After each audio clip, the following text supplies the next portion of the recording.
El hueso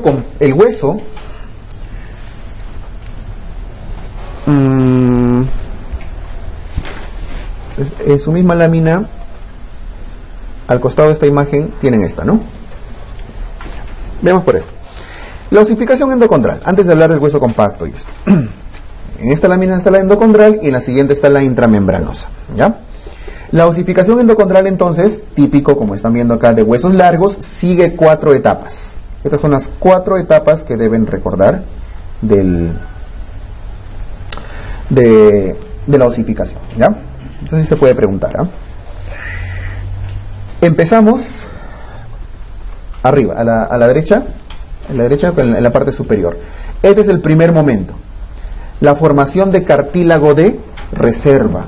Aquí, en esta etapa, en el extremo del hueso, ¿qué cosa hay? Condroblastos, condrocitos. Aislados, como ven, ¿no? Separados, cada uno haciendo su vida, ¿sí? A medida que se van acercando a la zona de osificación, viene el número 2, ¿cuál es el nombre? Cartílago seriado. Los condrocitos se empiezan a juntar, a apilar uno encima de otro, generalmente de a 2, en cadenas. Eso recibe un nombre, un patrón de monedas apiladas, o pila de monedas. En el número 2, abajo pónganle monedas apiladas. Primero así de a 2 en 2, y luego se van agrupando cada vez más. Estos condrocitos pasan al número 3, al tercer nivel, donde ven que ya están más grandes y se van agrupando cada vez más. ¿Cómo se llama eso? Cartílago hipertrofiado, ¿ya?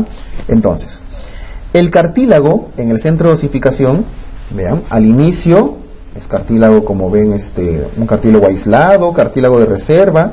Luego empieza a juntarse, se llama cartílago seriado, y luego se hipertrofia y se junta cada vez más. Entre estos puntos de unión, vean que hay un grupo de condrocitos, ven que entre cada uno de esos grupos hay espacios, ¿no es cierto? Diríamos en blanco, pero en realidad es en lila, ¿no? En la tinción de hematoxilina y eosina. Pero ya esos espacios así vacíos se empieza a calcificar. Y esa calcificación, porque están vacíos, esa calcificación empieza a generar el estímulo para que los condrocitos terminen transformándose o dando lugar a los osteocitos, ¿ya? Y finalmente ya se forma el hueso completamente sano, completamente en la zona osificada. Aquí está con espacios así morados, porque en la tinción hematoxilina y eosina la zona esponjosa es como se ve así, ¿ya? Por sus trabéculas. ¿Ok? Listo. Entonces, lo que estábamos mencionando de la osificación endocondral, que es típico de los huesos largos, sigue estas 4 fases. Cartílago de reserva, cartílago seriado, hipertrofia del cartílago y calcificación del cartílago y osificación. Esto es el proceso de la osificación endocondral, ya que pasa en todos los huesos largos. En este caso el modelo suele ser una falange chiquitita de los deditos, ¿ya? Listo. ¿Y cuál era el otro tipo de osificación? La intramembranosa. ¿En qué cartílagos, en qué huesos ocurre? En huesos planos. En huesos planos. Aquí no hay cartílago, simplemente del mesénquima pasa de frente a formarse osteocitos, ¿no? Aquí en esta lámina básicamente van a ver tejido mesenquimatoso. En realidad el tejido mesenquimatoso está rodeando el periósteo, ¿ya? Este es un cráneo, ¿no? Este es un corte de hueso cráneo con la piel hacia afuera. Por eso que se ve abundante cantidad de folículos pilosos en la imagen de este lado. Esta es la piel con sus folículos pilosos y este es el huesito, con su periósteo, su endosteo y por dentro todas sus trabéculas, ¿no es cierto? Aquí no hay cartílago. De frente del mesénquima que suele estar en el periósteo, se convierten en huesito para dar origen al hueso. ¿Estamos?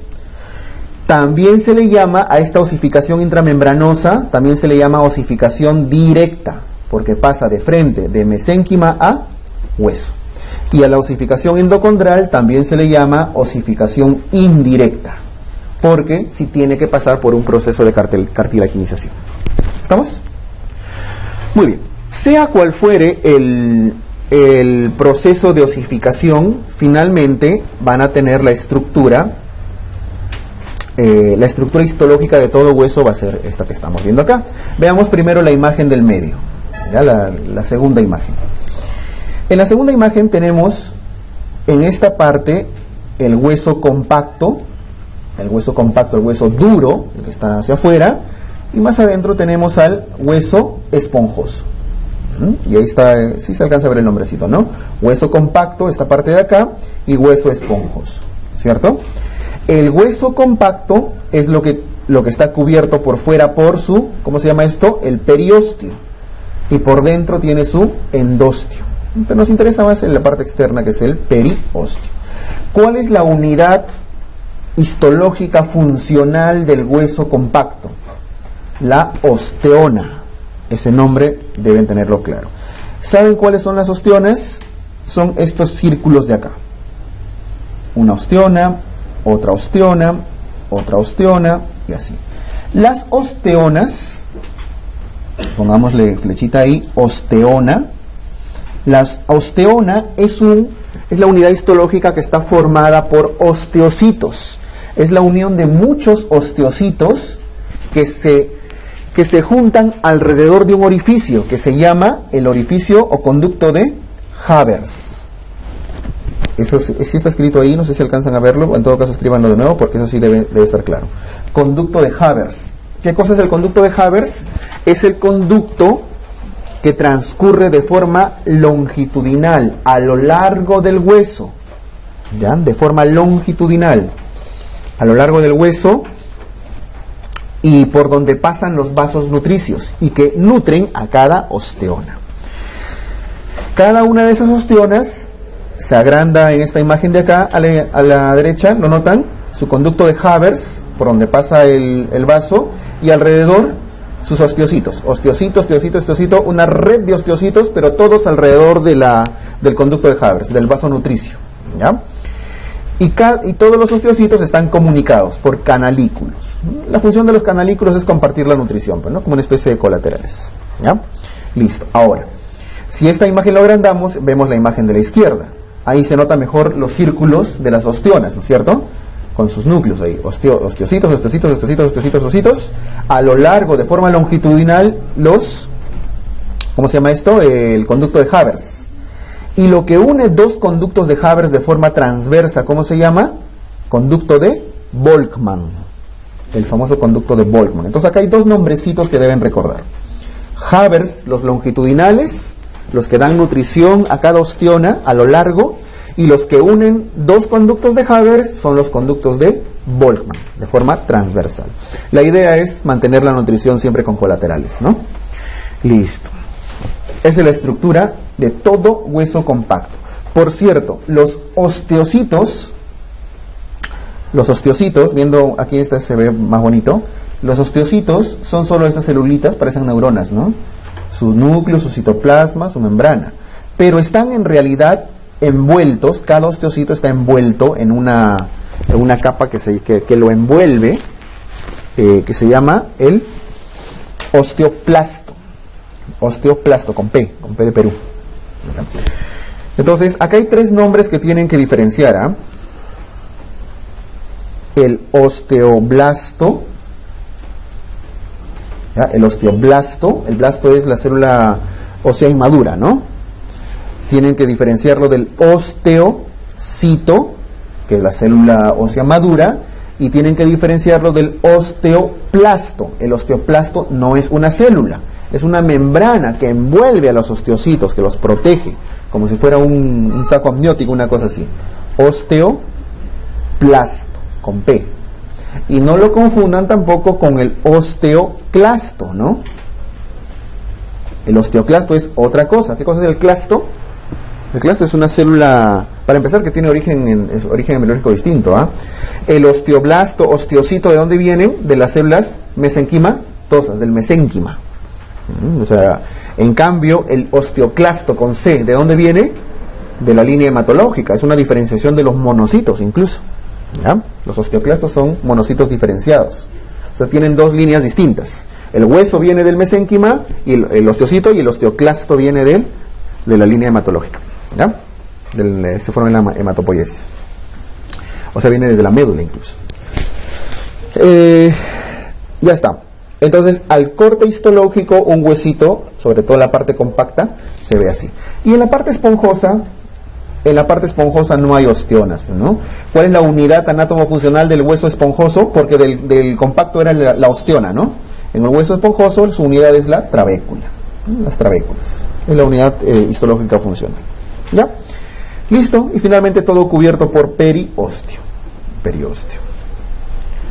Listo. Entonces, tenemos claro las dos formas de osificación, ¿verdad? La endocondral para huesos largos, la intramembranosa para huesos planos. Tenemos claro cómo se osifica, la endocondral, que es la más común, la que más nos interesa, y las 4 fases que sigue histológicamente, y finalmente al corte cuáles son sus unidades, ¿cierto? Ya, acuérdense, definitivamente si algo les preguntan de esta partecita, sobre todo por el conducto de Havers o de Boltzmann, que son lo más famoso. ¿Estamos bien? Ya está. Su Glasgow, todos.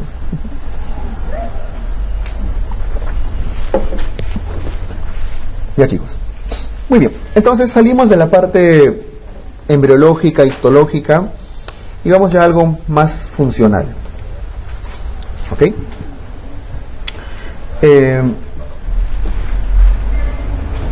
Las articulaciones. ¿Ya? Los tipos de articulaciones, cuáles son los representantes, o en todo caso cada una de las que debemos conocer.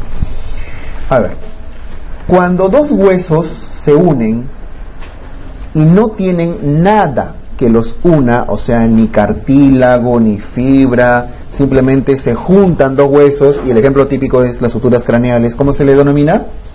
Sin artrosis. Porque no tienen movimiento, no tienen una articulación real. Sin artrosis. Son las famosas sinartrosis. ¿Ya? Ahora, luego vienen las articulaciones en las cuales no hay un movimiento propiamente dicho, pero dos huesos se unen por cartílago. O en todo caso hay cartílago entre dos huesitos. ¿Ya? Esta de acá, cuando el cartílago que los une es cartílago fibroso, ¿cómo se llama esa articulación? Se llama sínfisis. Entonces, ¿qué cosa es una sínfisis? Un cartílago, la unión de dos huesos en la cual están unidos por cartílago de tipo fibroso, que no es un cartílago muy duro, ¿cierto? ¿Cuál es el cartílago más duro que hay? El hialino. El hialino. Y por cierto, cuando lo que los une es cartílago hialino, porque sí puede darse el caso, sobre todo en los centros de osificación, es cartílago hialino, hemos dicho, ¿no? Todo nace con cartílago hialino. Eso se llama sincondrosis. La sincondrosis. Entonces, existen las sínfisis, que son cartílago fibroso, como la sínfisis del pubis, como la sínfisis entre las vértebras, que son articulaciones sinficiarias. Y existen sincondrosis cuando es cartílago hialino, lo que une dos huesitos o dos centros de osificación. Y existen, lo que está abajo, las diartrosis, las que son articulaciones reales, o sea, las que tienen movimientos completos. Diartrosis, llamadas también articulaciones sinoviales. ¿Ok? Listo. Entonces, existen sinartrosis, que no tienen ningún movimiento, existen sínfisis y sincondrosis, que son los que tienen cartílago, dependiendo del tipo de cartílago se diferencian, y existen las diartrosis o articulaciones sinoviales, que son estructuras, ¿no?, en las cuales dos huesos se unen y tienen movimientos amplios, movimientos reales. Ahora, las diartrosis o articulaciones sinoviales se subdividen en todo lo que está a la derecha, ¿ya? Todas estas. Existen articulaciones, por ejemplo, ¿cómo se llama esta primera articulación? Le pongo un número 1 arriba, por el tipo de movimiento. Existen articulaciones en pivot, o sea, giran sobre un eje, ¿sí? Ven un tubito dentro y por fuera un círculo que le está dando la vuelta, ¿no es cierto? Articulaciones en pivot o articulaciones trocoides se le llama, pivot o trocoides. ¿Ya? pivot o trocoides. El ejemplo clásico es lo que está señalando la flechita, la articulación entre el atlas y el axis, perdón, entre el atlas y el axis, entre la primera y segunda vértebras cervicales. El atlas es la primera y el axis es la segunda, ¿no? Entonces, el atlas hace las veces de esta imagen de acá que estoy mostrando. El atlas envuelve a la apófisis del axis y gira sobre el axis. Eso les permite decir no, ¿verdad? Les permite girar la cabecita de un lado a otro, ¿ya? ¿Dónde hay otra articulación en pivot o trocoide? Por ejemplo, entre el radio y el cúbito. Entre la cabeza del radio y la cabeza del cúbito. Entre los dos giran también una sobre... Eso les permite pronar, supinar. Gira sobre ella misma. Gira sobre un eje. Entonces, ejemplos de trocoides, la atlantoaxoidea y las radiocubitales. Entre el radio y el cúbito. Tanto en la parte proximal como en la parte distal. Ambas son. Y eso es necesario para poder hacer pronosupinación. Luego, vamos en sentido antihorario. Esta segunda, que es con número 2, ¿qué cosa es? Es una articulación, vean la imagen, es una bisagra, ¿no es cierto? Es la imagen típica de una bisagra, lo que hay en las puertas. Y las bisagras se mueven solamente en un sentido. Las puertas solamente se mueven para adelante o para atrás, ¿no? O hace flexión-extensión, por ejemplo, por poner el nombre de nuestros movimientos. Esas son articulaciones en bisagra, o llamadas también trocleares, las famosas trócleas. Las trócleas. Y la articulación troclear más famosa es la del codo, porque el codo solamente le hacen así, ¿no? Solamente pueden moverla adelante y atrás, flexión-extensión, flexión-extensión. La troclear clásica es la del codo, específicamente entre el húmero y el cúbito, la húmero cubital. La húmero cubital, ¿ya? Me adelanto un ratito en las imágenes solamente para que esté claro eso. Esta de acá, ¿no? Entre el húmero, aprovechando esa imagen, y el cúbito. No con el radio, solo entre el húmero y el cúbito. Esa es la tróclea, o articulación troclear en bisagra. Porque, viendo nuevamente la imagen, entre el húmero y el radio hacen otro tipo de articulación. Es una articulación elipsoide, ya también. Entonces, si se dan cuenta, el codo tiene más de una articulación, ¿no? Troclear entre el húmero y el cúbito, y elipsoide entre el húmero y el radio. ¿Bien? Listo.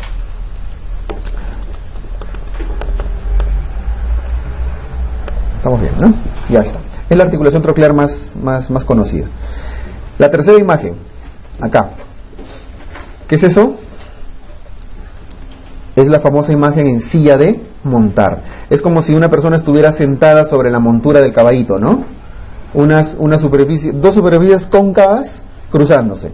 Concavidad acá y concavidad del otro lado. O sea, dos cóncavas, ¿no? En silla de montar. Esa articulación en silla de montar es típica ¿dónde?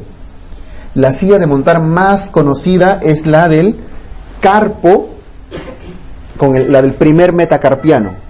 La del primer metacarpiano, la articulación del primer metacarpiano. El carpo con el primer metacarpiano. Otra articulación famosa en silla de montar es entre la clavícula y el esternón. De la clavícula, pero del lado external, la esternoclavicular. Porque la clavícula, ya también al otro lado, hacia el acromion, tiene otra articulación que es plana ya también. Todas son sinoviales, ¿ah? Todas son sinoviales. Aun cuando no tenga una vaina sinovial completamente clara, a todas se les reconoce como articulaciones sinoviales porque son diartrosis. ¿Ya? Silla de montar, la esternoclavicular, o la esternoclavicular, la que va hacia el esterno. ¿Ok? Listo. Vamos arriba. La número 4. La número 4 es la articulación, ¿cómo se le llama? Esferoidea, es una esfera. Esferoidea, o en todo caso, es la famosa enartrosis. ¿Qué significa enartrosis? Es la verdadera articulación, la articulación más completa. Es la que tiene el mayor rango de movimiento. Puede hacer flexión, extensión, abducción, rotación, circunducción, todos los movimientos. Y el ejemplo típico es el hombro. El hombro ustedes lo mueven para donde sea, ¿no? ¿Qué otra articulación? ¿Y de dónde está saliendo esa flechita? La cadera. Hombro y cadera. Si somos específicos y un poco más técnicos, debería ser glenohumeral en el hombro, porque une la cavidad glenoidea de la escápula con el húmero, y en la cadera, ¿cómo se llamaría? Coxofemoral, ¿no es cierto? El hueso coxal con el fémur. Arriba húmero y abajo cadera. Son las dos únicas articulaciones enartrósicas esferoideas que tenemos, las que tienen más rango de movimiento, en más ejes. Entre las dos, ¿cuál predomina? ¿Cuál tiene más rango de movimiento? La del hombro, ¿no? La articulación con más rangos de movimiento es la del hombro. Listo. Bajamos un poquito. La número 5 corresponde a las articulaciones esferoideas. Esferoideas. Perdón, disculpen, elípticas. Esferoideas era arriba. Esta es elipsoidea, son elipses. Elipsoideas o elípticas. También se le llama articulaciones condíleas. Y hace un rato vimos el ejemplo clásico, que era el del húmero con el radio, ¿no es cierto? Porque entre el húmero y cúbito, ¿qué es? Tróclea. Entonces, la húmero radial. Y hay otra más, que es de justamente donde se está mostrando el ejemplo acá. Entre el radio y el carpo. Acuérdense que el radio articula con el carpo, sobre todo con el escafoides y el semilunar, que vamos a ver en un ratito. Ya, esa articulación de la muñeca, la radiocarpiana, es elipsoidea, condílea. Por eso ustedes pueden mover la mano así en muchos rangos, ¿no? Pero nunca tanto como el hombro, aunque parece, nunca es tan amplio como el del hombro. Radiocarpiana. ¿Ya? Y finalmente, número 6, están las articulaciones planas, que algunos llaman también artrodias. Estamos poniendo todos los sinónimos. Artrodias. Esas artrodias o articulaciones planas, el ejemplo clásico son las intercarpianas, o sea, entre los huesos del carpo, entre el escafoides con el trapecio, entre el trapecio con el trapezoide, entre todas ellas. La mayoría son planas, las intercarpianas. Hay una plana también adicional, la del clavícula con el acromion, la acromio clavicular. Acromio clavicular. Listo. Son las principales y si les ponen preguntas es lo más probable que les venga de ahí. Entonces miren, hacemos como una especie de repaso. Empezando de la clavícula. Clavícula arriba con el esternón, ¿qué era? Sigue montar, ¿no es cierto? Sigue montar. Clavícula con el acromio, plana. Escápula con el húmero, en artrosis o esferoidea. Húmero con el cúbito, tróclea o bisagra. Húmero con el radio, elíptica o condílea. Radio con el cúbito de costadito, pivot o trocoide. Radio con el cúbito ya también abajo, radio con el cúbito, igual sigue siendo trocoide. Es trocoide entre el radio y cúbito, es trocoide arriba y abajo. ¿Ya? Radio con carpo, condílea o elíptica. Intercarpianas, plana. Y las interfalángicas, entre las falanges, como solo podemos flexionar y extender, eso es una tróclea, ¿no? Son articulaciones trocleares. ¿Ya? Listo. Son la mayoría de articulaciones que les pueden poner. ¿Ya? Y en el miembro inferior ahí vamos a practicarlo la siguiente semana que nos toca. Bien, entonces esa es otra laminita que siempre tienen que repasar, los diferentes tipos de articulaciones. ¿Ya? Viene bastante, ¿no? ¿Listo? Ahora,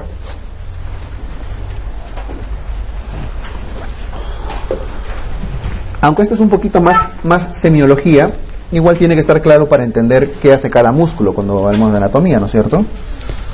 Hacia dónde es el movimiento. Pero bueno, entonces simplemente acuérdense los diferentes planos a la izquierda en los cuales se puede movilizar las extremidades o cualquier el cuerpo.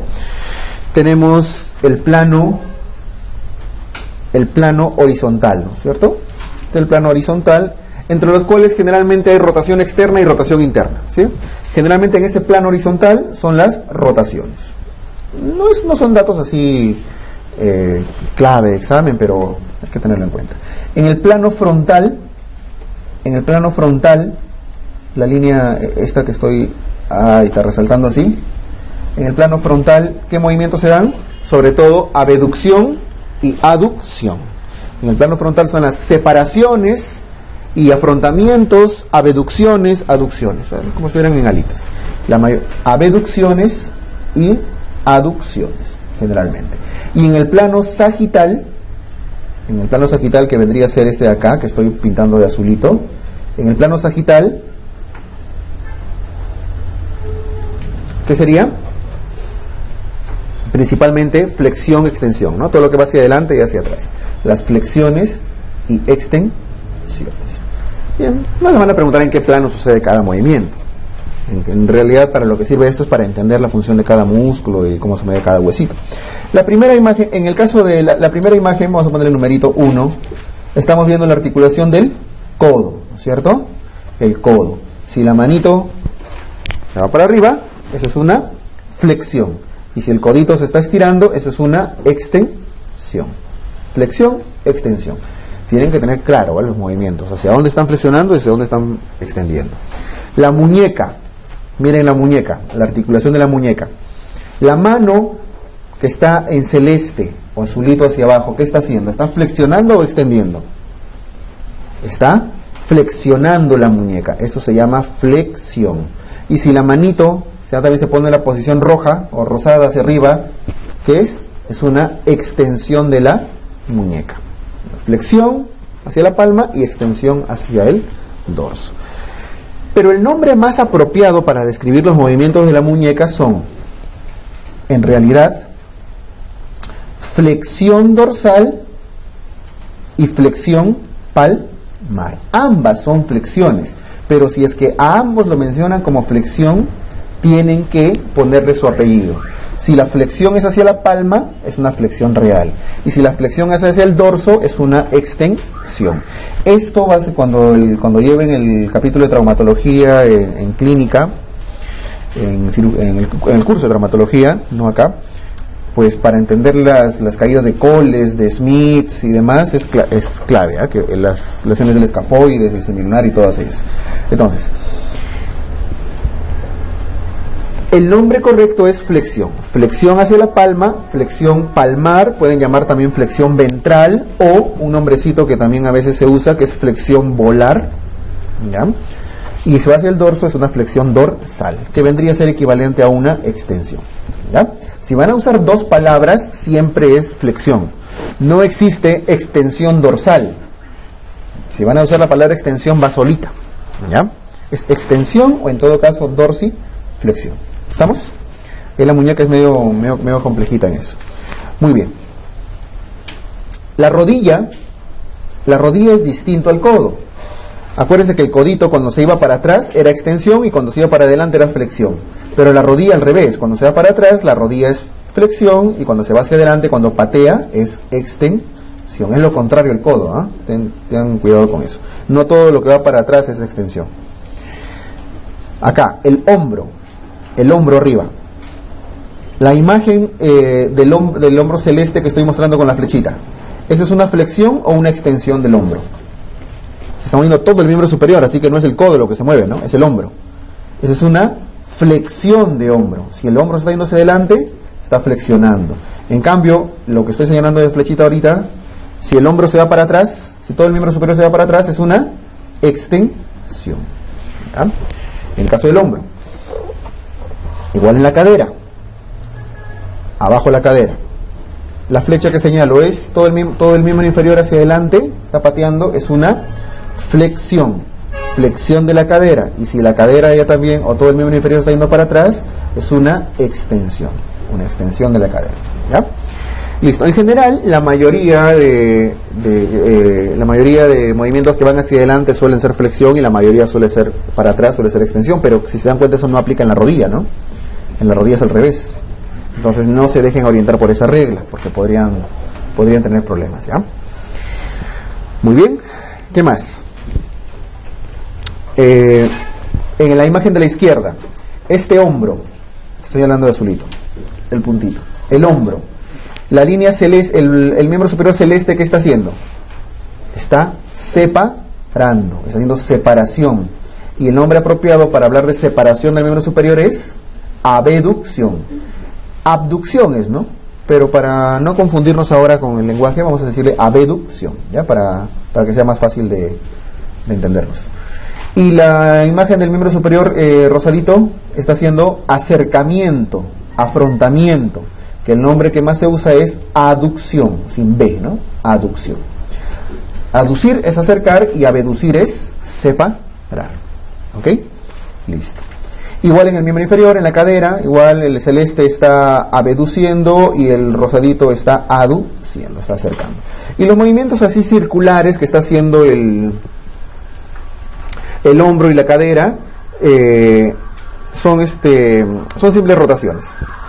Rotación, en el caso del superior, si el pulgar es el que apunta. Si el pulgar apunta hacia afuera, es una rotación externa. Si el pulgar regresa hacia adentro, es una rotación interna. Rotación externa, rotación interna, ¿ya? Como en todo el hombro. Son simples rotaciones, hacia afuera, hacia adentro. ¿Ya? Igual en el miembro inferior. Rotaciones. Rotación externa, rotación interna. Bueno, con los deditos está fácil, ¿no? Los deditos están haciendo flexión en el caso del rosadito y están haciendo extensión en el caso del celeste. A la derecha, el tobillo. Aquí estamos viendo el tobillo. Aquí es parecido a la muñeca,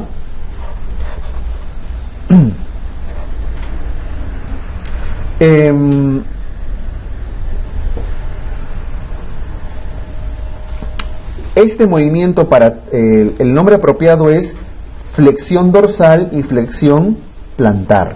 Si este va hacia el dorso, se llama flexión dorsal, porque está flexionándose hacia el dorso del pie. Y este movimiento para el otro lado se llama flexión plantar o plantiflexión. Es lo mismo que en la muñeca, ¿no es cierto? Que era flexión palmar y flexión dorsal, ¿ya? Aquí no se debería decir flexión o extensión. En el caso del tobillo el nombre apropiado es ese, flexión dorsal y flexión plantar. Si se está yendo los costaditos, vean que se está el rosadito y el celeste en la tercera imagen, la de la esquina. Este movimiento del tobillo, este movimiento de acá, ¿qué es? Recibe dos nombres, ambos son válidos. Uno de ellos es inversión. El pie se está invirtiendo, inversión. Noten para dónde está el dedo gordo, ¿ah? El dedo gordo es este de acá que le estoy poniendo flechita, ¿no? Ese es el dedito gordo. Inversión es cuando la planta del pie, vean que se está mostrando hacia adentro. Si la planta del pie se está mostrando hacia adentro, también recibe un nombre. Supinación. Cuando hay un intento por mostrar en la línea media, ya sea la palma de la mano o de los pies, o sea, un giro así, ¿no? Intentando mostrar la planta hacia el medio, mostrándose, esos son supinaciones. Entonces, en el caso del pie se llama inversión o también se le puede llamar supinación. Y si estamos en la imagen celeste, lo contrario, es una eversión. Eversión. ¿Y cuál es el otro nombre? Pronación. Lo contrario a supinar es pronar. Ambos nombres son válidos. En traumatología vamos a ver cuando se prefiere usar cada uno de ellos en general, pero por ahora denlo como sinónimos. Solamente por darle una aplicación clínica, ¿cómo es que se han torcido el tobillo las veces que se han hecho una torcedura? Con más frecuencia. ¿Como inversión o como eversión? Como inversión, ¿no es cierto? Cuando se han torcido el piecito con el taquito que se ha atorado o algo en la vereda del zapatito, a veces han sido inversiones. Es la forma más común de sufrir un esguince de tobillo. ¿Sí? Muy bien. ¿Y cómo estaría un pie plano, por ejemplo? ¿Supinado o pronado? ¿Cómo camina la persona con pie plano? O sea que su arco longitudinal está aplanado. Si su arco longitudinal está aplanado, el pie se mete hacia adentro, ¿no? Se mete, sí, se hunde. Por lo tanto, ¿está supinando o está pronando? Está pronando. El pie plano, por ejemplo, camina pronado. ¿Ya? ¿Y han visto los bebitos que nacen con pie bots? ¿Sí? El pie bot, el pie sambo, el pie torcidito de los bebitos que nacen así. Es un pie supinado ya también, ¿cierto? El rosadito. Nacen torciditos hacia adentro. Entonces, estos términos lo van a ver a cada rato, ¿eh? La imagen de abajo, estábamos poniendo número, ¿no? Al final me quedé 1, 2, 3, 4, 5 la chica, 6, 7, 8, 9. La 9. La 9 es un movimiento que en este caso está haciendo la cadera, que también lo puede hacer el hombro. Está haciendo un giro completo. ¿Cómo se llama ese giro? Circunducción. Circunducción. Está diciendo, ven la flechita abajo, es un círculo completo. Pues. Digo un círculo ya sea con la mano o con el pie. Circunducción. Circunducción. ¿Cuáles son las únicas articulaciones que pueden hacer circunducción? Las enartrosis, ¿no? Hombro-cadera, las esferoideas, las esferas. Luego viene la imagen número 10, que es los giros de la palma de la mano. Cuando la palma de la mano, la posición funcional es así, ¿no? Cuando la palma de la mano está mostrándose hacia arriba, está en supinación o pronación. Si la palma está hacia arriba, es una supinación, pero si la palma la esconden, es una pronación. ¿Ya? Palma hacia el piso, con P de piso, pronado. Palma hacia el sol, con S de sol, supinado, si quieren acuérdense, así, sol y piso, supinación, pronación. ¿Ya? Claro, supinación hacia arriba, ¿no? Pronado hacia abajo. Entonces, la imagen rosadita de la número 10, rosadita, roja, ¿qué sería? ¿Supinación o pronación?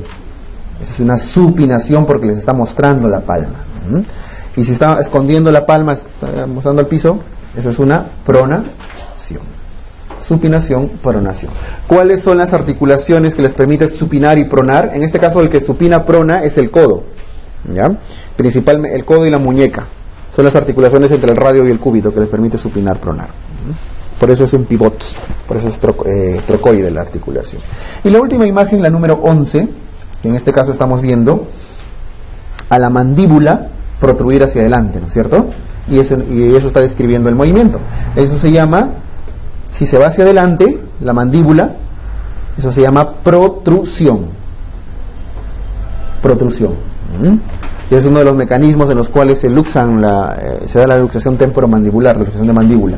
Y si la mandíbula ya también se va para atrás, eso se llama retrusión. ¿Ok? Listo. Entonces, todos estos movimientos tienen que quedar completamente claros, chicos. Todos. Flexión, extensión, abducción, aducción, pronación, supinación, inversión, eversión, protrusión, rotación, circunducción, todito. ¿Ya? Muy bien. Entonces, con eso tenemos todos los movimientos, ya la parte embriológica, histológica y funcional del sistema osteomuscular.